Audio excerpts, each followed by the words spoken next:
ముందుగా మరి నిన్న ఎన్నడూ లేనిది కని విని ఎరుగంది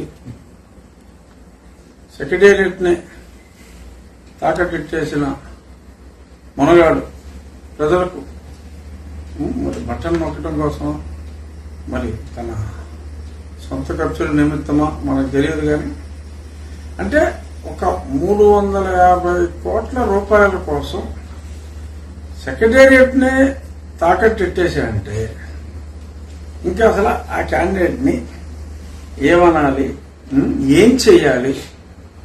మనమే చేయగలం కానీ ఓడించగలం, అంతకన్నా ఏం చేయగలం. సో దాని మీద మాట్లాడుకున్నాం. ఇప్పుడు ఇష్యూని ప్రధానమంత్రి గారి దృష్టికి తీసుకెళ్తే మంచిది.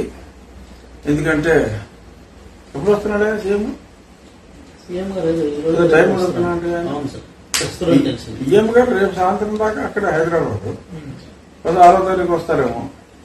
సో ఆప్రా అంటే ఆంధ్రప్రదేశ్ ఆప్రా ముఖ్యమంత్రి జగన్మోహన్ రెడ్డి గారు ప్రధాని గారిని కలిసి లోపే సో మన లేఖ ఆయన దగ్గర ఉంటే ఇది వారి ఆఫీసులో ఇచ్చి రిసిప్ట్ కూడా ఇందాకే తీసుకోవడం జరిగింది. ఆయన ఎక్కడున్నా మెయిల్లో చూస్తారు.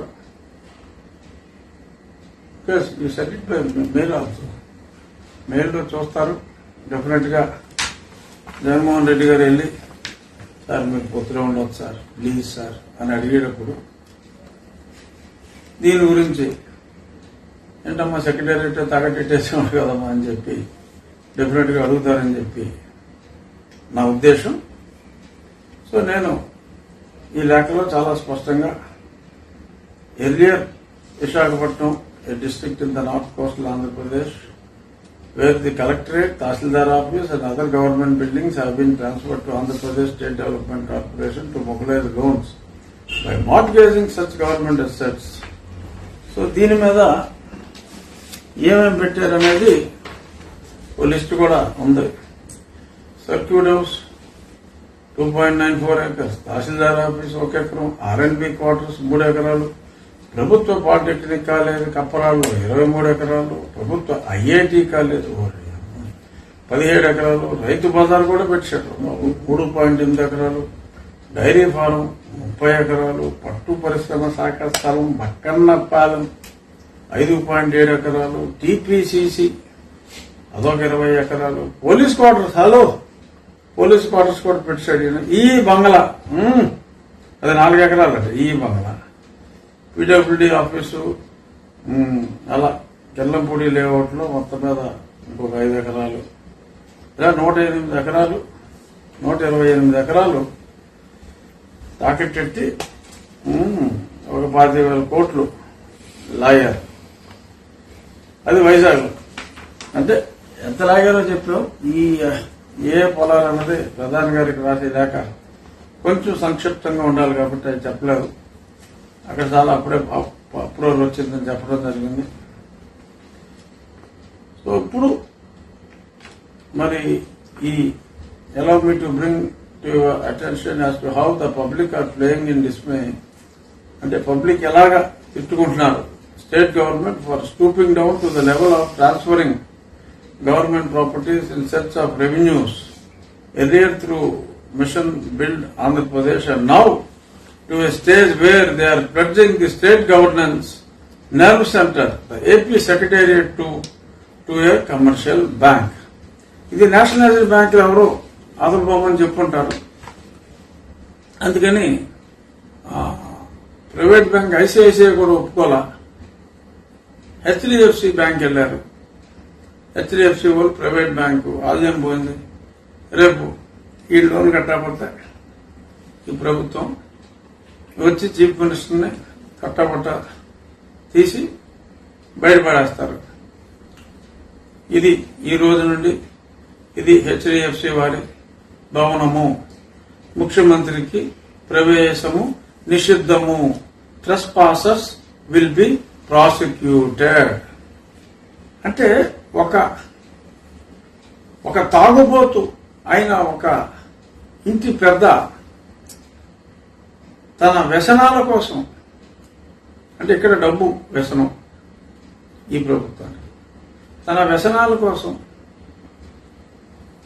తాకట్టెట్టి ఇల్లు, భార్య మెడలో పుస్తెలు అన్నీ కూడా తాకట్టెట్టి తినడానికి, గంజి తాగడానికి ఏదో కొంచెం బియ్యం లాంటిది ఇచ్చి మిగిలిందంతా ఆడ ఆంపట్ చేసేస్తే వాణ్ణి మనం మహానుభావుడు అంటాం. గదిలో కూర్చోబెట్టి పిల్లలు కలిసి ఆడిని వాయిన్ చేస్తారు. అంటే ఏంటిది మొత్తం బిల్డింగ్ అమ్మేస్తావా తెలియకుండా, రాత్రి నా మెల్ల పుస్తులు కొట్టేసి అమ్మేస్తావా, ఏదన్నా అంటే బియ్యం తెచ్చాను కదా, కూరలు తెచ్చాను కదా అంటావా అని ఏం చేస్తారు? ఈ మధ్యన అలాంటి మొగులు చంపేస్తున్నారు కూడా.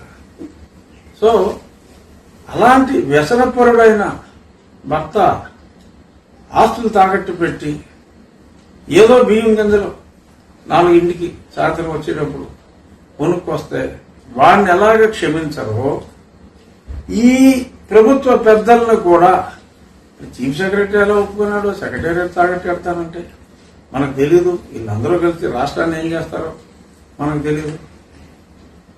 ఏమో సాక్షి పేపర్ చూసి అధికారులను ఖండిస్తారేమో, ఖండించరా. అంతసేపు వివేకాన్ని చంపింది ఎవరైనా నాలుగు చంపేసి అదో స్టేట్మెంట్, దానికి కూడా వస్తారు. సో మరి ఇది నిజం, ఆస్తి తాకట్టు పెట్టింది నిజం. లేకపోతే సాక్షి ఏం మాట్లాడుతున్నావు రామోజీరావు, ఏం రాధాకృష్ణ అని చెప్పి అనేవారు, అనలేదుగా, అంతే తాకట్టు తెచ్చేసాడు అది. సో ఈ రకంగా మరి తాకట్టు పెట్టేస్తే ఎక్కడికి వెళ్తుంది అని చెప్తూ కొంచెం సుదీర్ఘమైన దాకా 2 పేజీలకు దాటి 3వ పేజీకి కూడా వెళ్ళింది. బేసిక్ గా మనం చెప్పింది ఏంటంటే వీటి గురించి చెప్తూ, most of the pledging to commercial banks are happening by pitching future revenues. Prima facie the pledging of future tax revenues appears to be not in consonance with Article 266(1). గతంలో ఇండిపెండెంట్ గా లేఖలు రాశాం ఆ 266(1) కి వైలేషన్ ఉందని, which even appear to be violating the provisions of Article 293(3). అంటే మనకు అసలు రాజ్యాంగంతో సంబంధం లేదనుకోండి, వీళ్ళకి సొంత రాజ్యాంగం.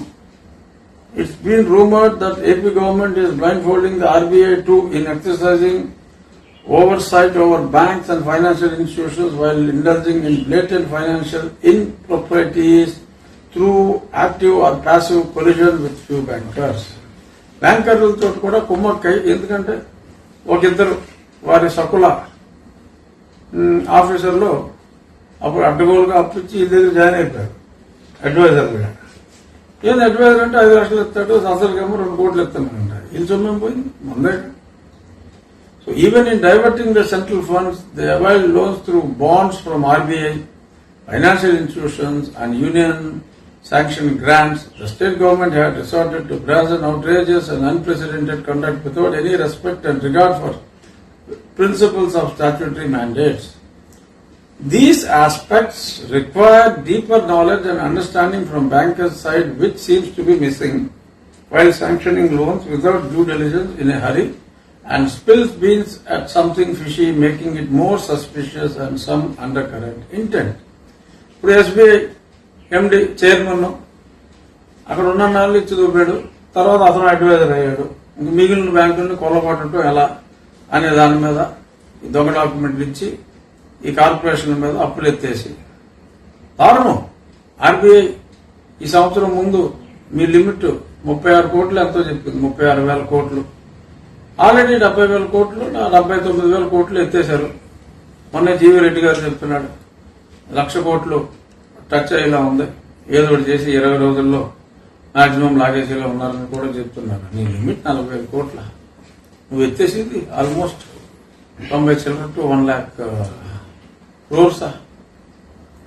సో ఫైనల్ గా నేను రిక్వెస్ట్ చేసింది ఏంటంటే ప్రధానమంత్రి గారిని, earnestly request your kind officers to look into such affairs and immediately venture in for corrective actions, as these acts of government are beyond repair if you lose on the timeline, and the damage incurred would send ripples that disturb the normal financial commitments of the government like that of salary payments that already started generating heat as of now. I urge your esteemed office to protect the rightful and virtuous owners of all these properties, that is the people of Andhra Pradesh.